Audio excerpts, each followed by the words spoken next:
Take this shack, I don't need it anyway. During the divorce, my husband gave me a rundown little house in the village as if it were some kind of handout, along with a sick elderly grandmother. 3 years later, he came there to visit the grandma and froze at what he saw.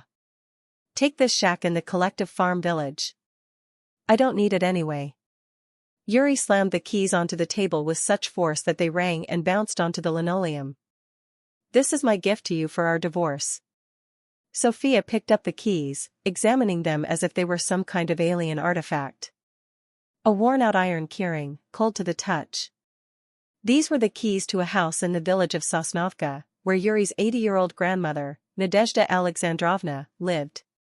A gift? Sofia couldn't believe what she was hearing.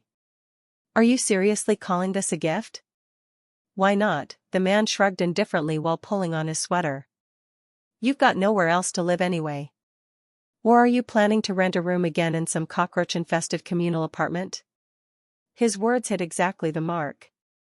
Sofia had grown up in an orphanage.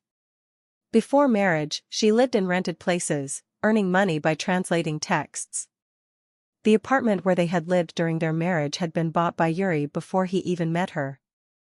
Because of that, she always felt like a guest who had overstayed her welcome. There's only one condition, he continued, packing his last things into a bag. My grandma has gotten really bad there. Some kind of sclerosis or something. The doctors say she doesn't have long, so take care of her, all right? Fulfill your Christian duty. Maybe fate will smile on you. Sofia clenched the keys in her fist. 3 years ago, when they had just gotten married, Yuri used to talk about his grandmother with incredible warmth and love, about the little house with carved window frames, the garden, how he spent his childhood summers there. And now suddenly it had all become a burden to him. The house is in terrible condition, her husband added with obvious disgust. The fence is tilted, the stove smokes, there's no running water, but at least it's a roof over your head. And the old woman, he waved his hand carelessly. How much longer does she have anyway? 6 months at most.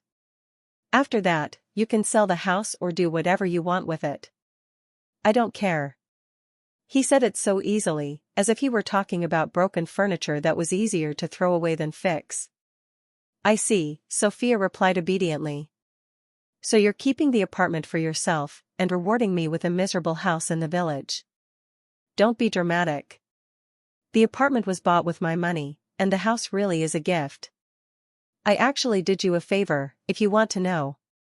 A kind of payment for the years we spent together. After her husband left, Sofia sat for a long time on the edge of the sofa, turning the keys in her hands. Outside, October rain was drizzling. The apartment, from which half the furniture had already been removed, felt cold and empty. Yuri had gone to his new girlfriend, and she truly had nowhere to go. Nowhere at all. She opened her laptop and started searching for information about Sosnovka. The village turned out not to be so small, about 1,000 residents, a school, a medical station, a post office, and even a small shop. Mobile signal, according to reviews, worked fine. The regional center was 40 kilometers away, and a bus ran daily. It could be worse, she muttered to herself. But memories of her only visit to Sosnovka were not pleasant, a crooked fence, peeling walls, tiny windows that barely let in light. And Nadezhda Alexandrovna, an elderly, thin woman in a faded dress who kept forgetting things and repeating herself. In the evening, Sofia called the grandmother. The phone wasn't picked up immediately. Hello, came a confused voice. Nadezhda Alexandrovna, hello. It's Sofia, Yuri's wife. What Yuri? The old woman said anxiously. Your grandson. We met a year ago, remember? Oh yes, Sofieshka, my dear. Why isn't you calling me? Sofia closed her eyes. Explaining a divorce over the phone didn't feel right.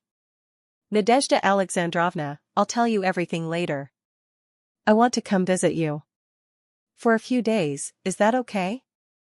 Of course, the grandmother's voice brightened. Only the house here isn't very good. Old and uncomfortable. And will you come with you? No, Sofia said softly. Yuri's very busy with work. 3 days later, she was sitting on a bus traveling along a worn asphalt road between yellow fields and darkening forests. In her backpack were a laptop, chargers, and essentials. In her pocket, the keys to a new life clinked together. The house of Nadezhda Alexandrovna stood on the edge of the village, with forest beginning right behind it. Sofia stopped at the gate, carefully studying her new home in daylight: gray, partially blackened logs, a tilted porch, and an attic window boarded up with plywood. The garden was overgrown with weeds and nettles.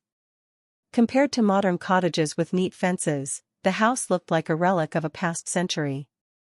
The gate creaked so loudly that a woman from the neighboring yard looked over. "Are you here for Nadezhda Alexandrovna?" she shouted. "Good thing you came. She's been preparing for guests for 2 days now, saying her grandson is coming." "I'm a relative," Sofia replied, not knowing how to explain. "Ah, all right then. We were already worried. She's, not quite herself anymore. Sometimes she feeds chickens that haven't existed for 5 years, sometimes she talks to her late husband." Sofia nodded and quickly headed toward the house. On the porch, she was met by Nadezhda Alexandrovna, a tiny, hunched woman in a faded floral dress and felt slippers. Her eyes were clear but confused, as if she were constantly trying to remember something. "Sonechka." The grandmother clapped her hands joyfully. "I've been waiting so much. I already put the kettle on and baked pies." "But where is Yuri?" "He stayed in the car," Sofia said, gently embracing her fragile shoulders. "Yuri couldn't come. Work is very complicated." "Oh, my boy."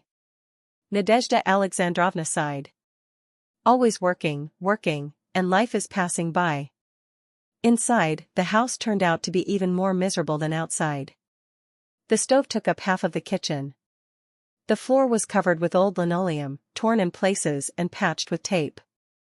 There was almost no furniture, just a table covered with a worn oilcloth, 2 chairs with sagging seats, and an ancient refrigerator that hummed so loudly it could be heard from any corner of the house.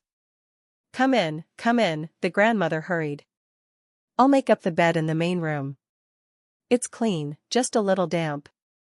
Yuri used to sleep there when he came for holidays." The main room turned out to be a 3 by 4 meter space with one window and an iron bed covered with a faded floral flannel blanket. Old framed photos hung on the walls, and an icon sat in the corner. "Thank you, Nadezhda Alexandrovna," Sofia said, placing her backpack on the bed.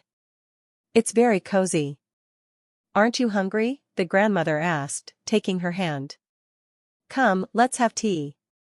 I made cabbage pies. Yuri loved them." At tea, Nadezhda Alexandrovna talked about neighbors, the rainy autumn, and the good potato harvest.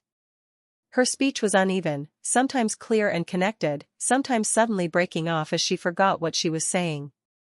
"Are you staying long?" she asked while pouring tea from an old aluminum kettle. "I don't know yet," Sofia admitted honestly. "Maybe for a long time." "Oh, that's good. I've been lonely. Neighbors come by, but they're all young, always working. No one to talk to. Yuri hasn't come for a long time either, he keeps promising." Sofia struggled with her words. How do you tell an 80-year-old woman that her beloved grandson won't come anymore, that he gave away the house along with her like useless furniture? "Nadezhda Alexandrovna, have you ever thought about moving to the city, to Yuri?" she asked carefully.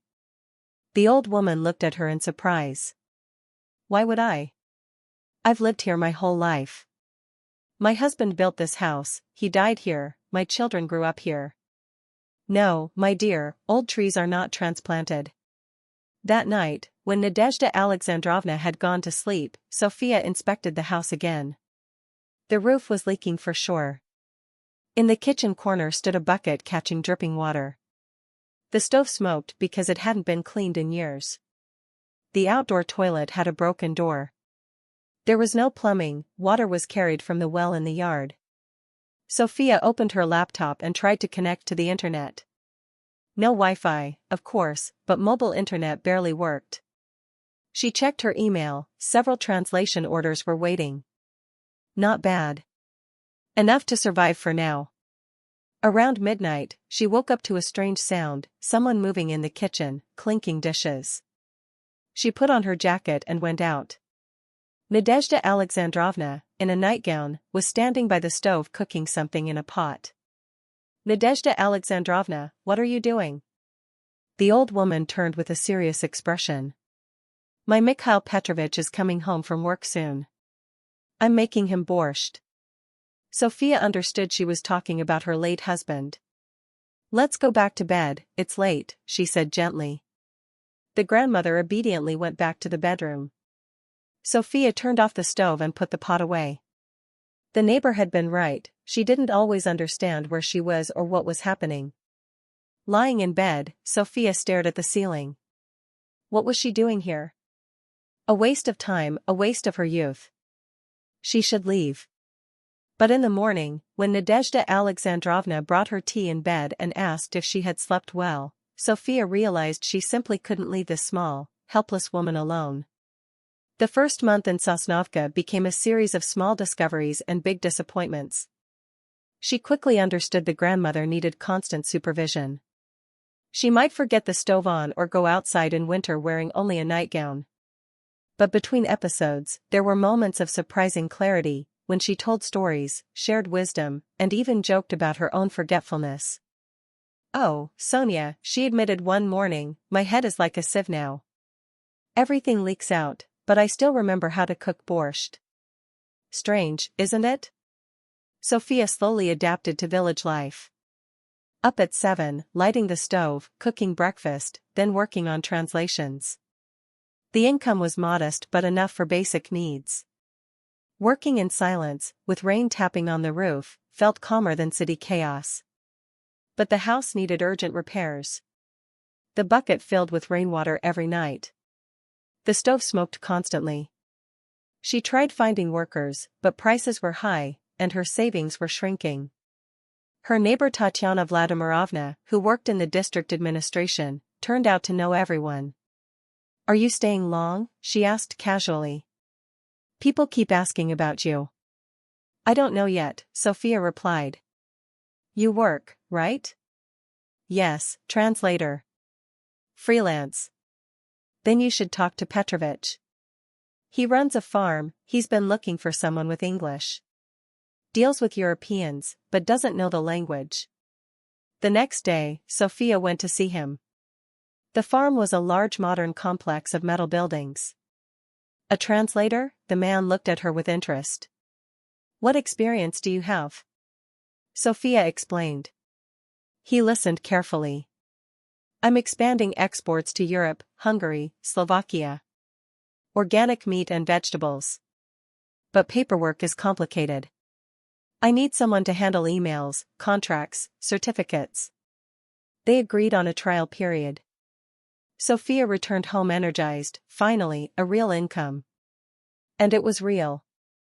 Within a month, she was earning more than ever before.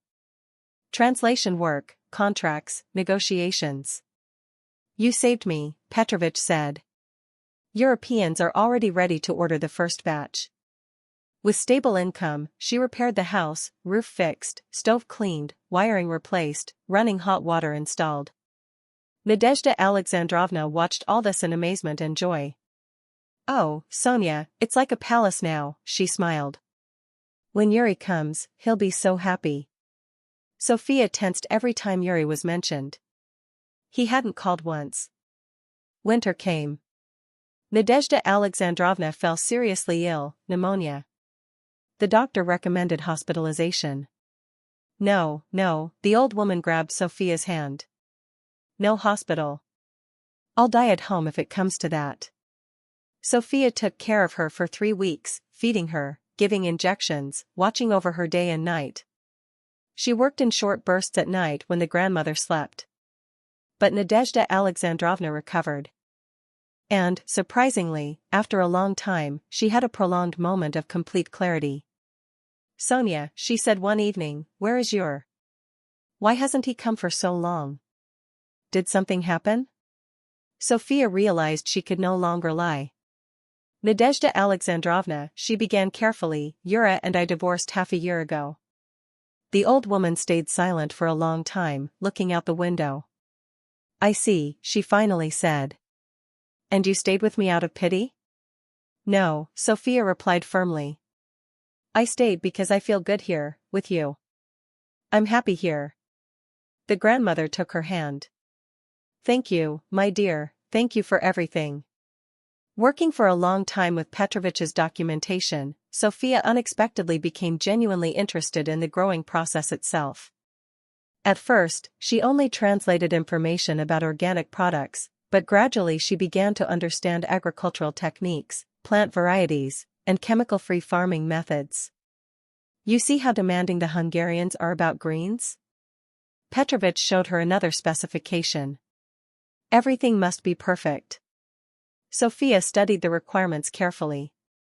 She became curious, why did one type of lettuce cost twice as much as another? What conditions were needed to grow organic spinach? How were quality certificates obtained? What if I try growing greens myself, she suggested one day. We have a large plot. Enough sunlight. Petrovich looked at her thoughtfully.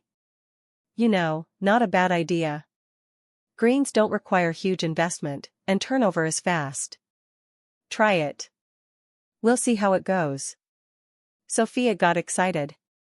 She read dozens of articles about growing greens, ordered elite seeds, and set up a drip irrigation system in the old greenhouse. Nadezhda Alexandrovna watched her experiments with interest. Oh, Sonia, how clever you are, the old woman admired. Look at this dill, it's so lush. And the basil smells amazing. The first harvest was excellent. Petrovich showed samples to European partners, and they immediately became interested. Orders started coming in regularly. Sofia, Petrovich said 6 months later, let's become partners. I'll handle vegetables, you handle greens. Together we can offer Europeans a full range of organic products. And so her farming business began. At first, she expanded the greenhouses, then started growing greens in open fields as well. Demand turned out to be huge: basil, spinach, various types of lettuce. European restaurants were ready to buy year-round at good prices. I can't believe it, Nadezhda Alexandrovna said, looking at the greenhouses that now occupied most of the land. My Sonia has become a real entrepreneur. If Mikhail Petrovich were alive, he would be so proud. The old woman seemed to grow younger. She helped pack greens, greeted workers, and proudly told neighbors about her granddaughter's success. Her memory lapses became rarer, and when they did happen, Sofia no longer panicked. Still, she hired a caregiver for safety when she had to travel.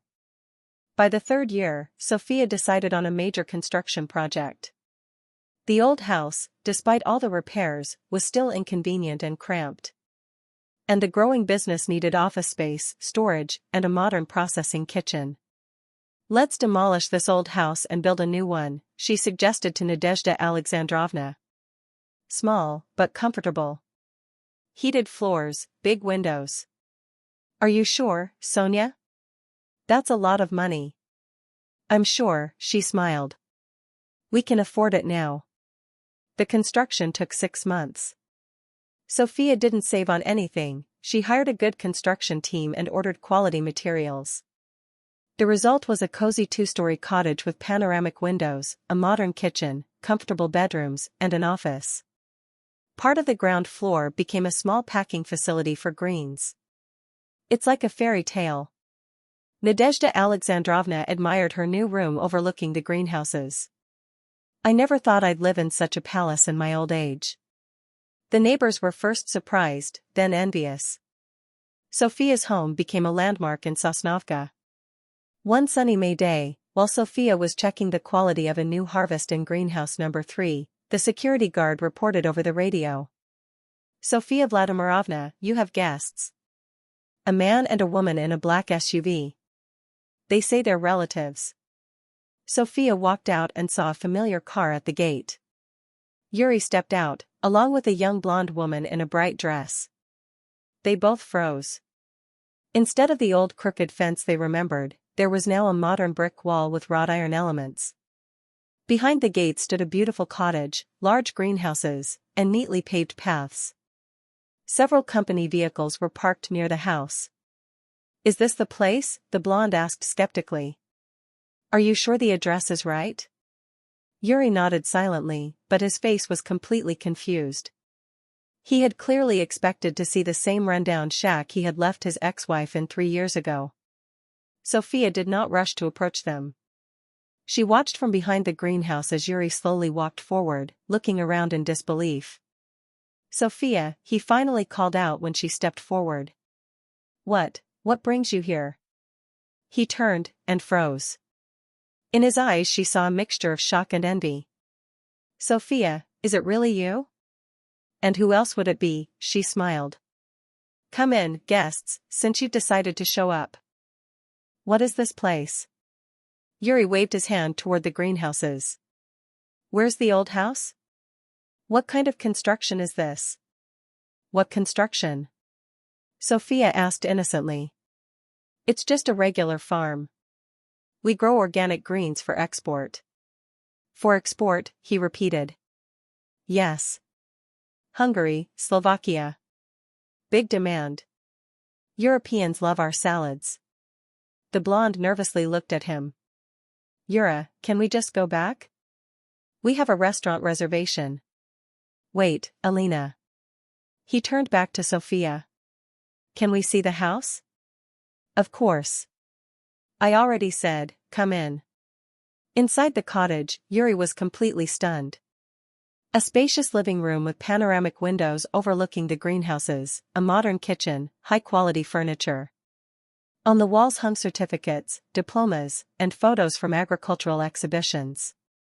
"All of this is yours," he choked out. "Ours." "Mine and Nadezhda Alexandrovna's," Sofia corrected calmly. "By the way, she should be back soon. She was in the greenhouse checking basil." "She's alive?" The man turned pale. "I mean, how is she?" "She's great. In these 3 years she's completely transformed herself. Helps with the business, meets clients, checks packaging quality." "Why didn't you tell me she was alive and well?"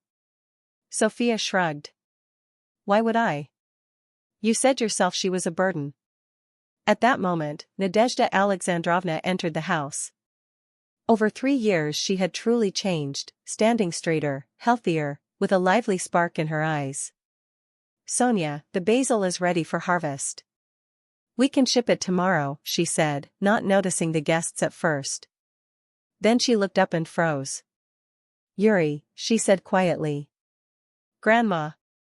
Yuri rushed toward her with open arms. "I missed you so much. How are you?" But she stepped back sharply. "Stop," she said coldly. "Stay where you are." He lowered his arms, confused. "Grandma, what's wrong?" "I came to visit you." After 4 years, her voice trembled with anger. 4 years. You never thought about me. You were probably hoping I was already dead." "No, that's not true. I was just very busy." "Busy?" She gave a bitter laugh. "So busy you abandoned your own grandmother to die. Hoping the old woman wouldn't last long, right?" Sofia listened in shock.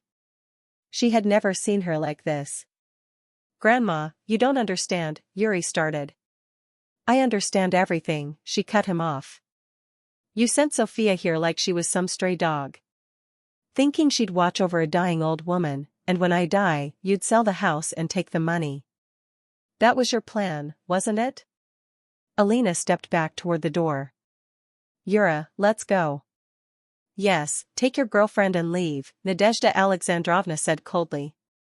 "And don't ever come back. I don't want to see you." "Grandma, you can't say that. I'm your grandson. You were my grandson. Now you are nobody. I have Sofia.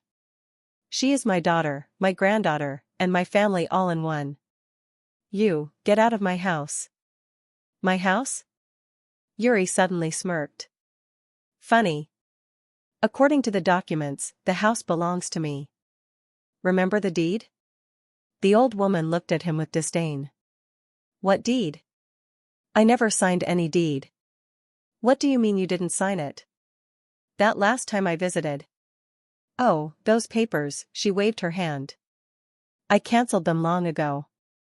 I transferred everything to Sofia. The house is hers now. Yuri swayed. That's impossible. It is very possible, Nadezhda Alexandrovna nodded firmly. Sofia explained to me that I needed to do it properly, so you wouldn't come back one day and throw her out. So I rewrote everything. Sofia stood there, speechless. She had mentioned the idea of paperwork a year ago, but she never thought the grandmother had actually understood it so seriously. So get out, the old woman repeated. And don't let me ever see you again. Yuri stood there, his face red with humiliation. Alina had already run outside and was nervously smoking by the car. This is unfair, he muttered. I'm your only relative. Fair? It's very fair. Whoever abandons loses. Whoever stays, wins. Now get out. After the car disappeared around the corner, Sofia and Nadezhda Alexandrovna stood by the window for a long time, laughing. Did you see how pale he went when he heard about the deed? The old woman laughed. And how his girlfriend was running around in heels? Nadezhda Alexandrovna, Sofia asked after they calmed down a little, did you really transfer the house to me? Of course, my dear. You've become like a daughter to me. Who else would I leave everything to? Sofia hugged her fragile shoulders. Thank you for everything, thank you. It's me who should thank you, the old woman said, gently patting her head. You gave me my life back. You saved the house, and you saved me too. And that one, she waved her hand toward the road. Let him regret it now. Justice had truly prevailed. The one who only thought about his own benefit ended up with nothing. And the one who showed kindness and patience received not only a house and a business, but something far more valuable. A family, a home, and a sense of peace for the future. Music? Thank you for listening to the end of the story. If you liked it, don't forget to like, subscribe, and share your thoughts in the comments. See you next time.